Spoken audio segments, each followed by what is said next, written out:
Hi guys, welcome to Short Nail Life. So in today's video, we are actually going to do a regular nail polish set, which I think this is the first time I've ever done that on my channel. But first off, AzureBeauty has come out with a regular nail polish set. These are vegan nail polish, which I have never tried before. I'm super excited to try them. I have used AzureBeauty before. You guys seen me use them before. I usually use their dip powder, and I have used their regular polish before as well. I'm not sure if that was vegan as well, but I'm excited to try these out to see the difference between these and those polishes I've had in the past. But this is the things that come in the box. I do have this little clear tray. The polishes were in there, but that was held together very strongly.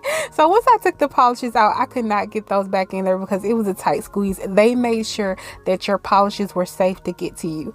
But first off, it does come with a nail polish remover, and the nail polish remover actually serves as a strengthener as well.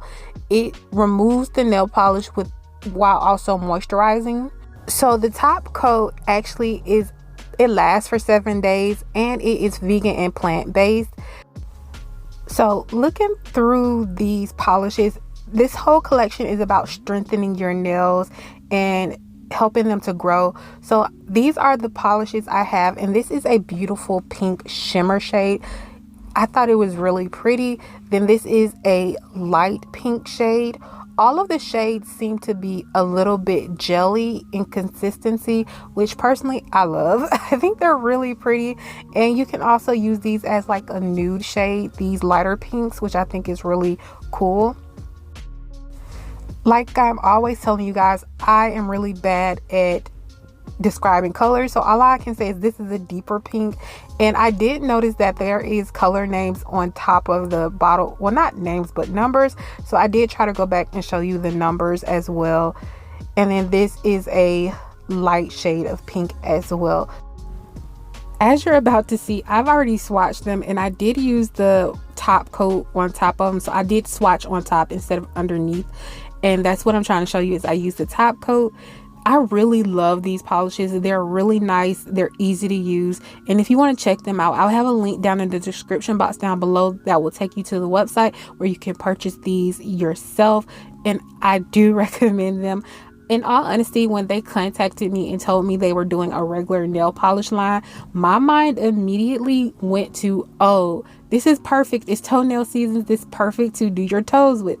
So this design is basically easy nail designs for toes, if that makes sense, because I'm not going to show you my toes, and I don't have any fake toenails, which I meant to get some for this video because that was my whole concept.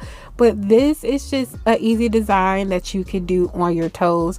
The pointer and pinky, the pointer and the ring finger, those are the designs that I would do on the big toes, and then the rest of the designs you can do on your smaller toes, except for the bling. I don't really put bling on my toes, but if you were to put bling on, I would say you would do it on your big toe as well. So yeah, that's the concept. It's easy designs that you can adapt to do on your toes. But so far, as you can see, I've already started painting the nails. I have put on base colors, and then I'm putting on the shimmer pink over some of the nails. That's something else fun you could do with these polishes is you can layer them. You are not restricted to anything. You can layer them. And as you can see, I accidentally stuck my finger in that polish. I did fix it off camera. I've been using regular polish for a while. Well, I used to. So I do know how to fix simple things like that now, and I'm sorry I didn't catch it on camera, but it took a minute for me to remember how to fix that issue. But yeah, I wanted to do an easy design that I didn't have to pull out brushes, because if you're going to do your toes, like I said, you don't want to pull out brushes, and you just kind of want to do a quick, easy, simple design. And I thought this was really quick, simple, and pretty to do, so that's what I'm doing. And now I am just going through and top coating the nails. That nail design took no time at all. And I kept looking at it, and I really did want a little bit of bling. So that's kind of my next step, is to add a little bit of bling. So I pulled some AB rhinestones, some caviar beads, and these flowers. And I'm just going to do like this little design up in the corner of the nail, and I am just using a regular nail glue, the glue you just glue your nails on with. I didn't think I should put gel on here, but you can put gel on top of nail polish if you want to, but you just need to make sure that your nail polish is completely dry. So I would usually wait a day to do that, but I'm kind of going fast with the nail design because I am using regular glue, and it was kind of sliding on me. It was a little frustrating. I am definitely a rhinestone gel girl because that was difficult, the glue. It didn't want to stay for a second. But after I got done with my bling placement, I did go back over with the top coat as well, and this is the nail design. Let me know what you guys think. Did you think I achieved the easy toenail design? And yeah, I'm really curious to know how you feel about this set. But thank you guys for joining me. Please feel free to like, comment, and subscribe. I want you guys to have an amazing day. Bye.